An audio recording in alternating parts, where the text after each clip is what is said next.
దేవుని స్తోత్రం. సందర్భంలో మనము దేవుని యొక్క వాక్యాన్ని చదువుకుందాం.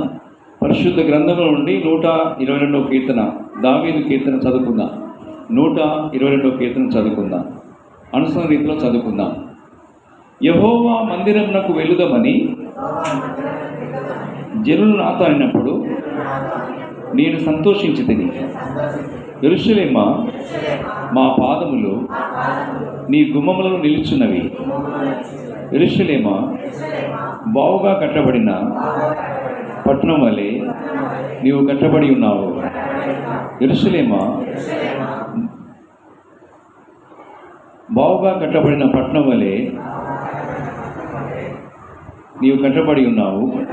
ఇశ్రాయేలుకు నియమింపబడిన శాస్త్రం బట్టి యెహోవా నామమునకు కృతజ్ఞతాస్తుతులు చెల్లించుటకై వారి గోత్రములు, యెహోవా గోత్రములు అక్కడికి ఎక్కువ వెళ్ళును.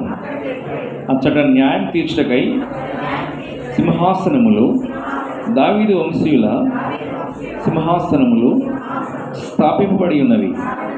యెరూషలేము యొక్క క్షేమము కొరకు ప్రార్థన చేయుడి. యెరూషలేమా, నిన్ను ప్రేమించువారు వర్ధిల్లుదురు. నీ ప్రాకారములలో నెమ్మది కలుగునుగాక. నీ నగరులలో క్షేమముండునుగాక. నా సహోదరుల నిమిత్తమును నా సహవాసుల నిమిత్తమును నీకు క్షేమము కలుగునుగాక అని నేను అందును.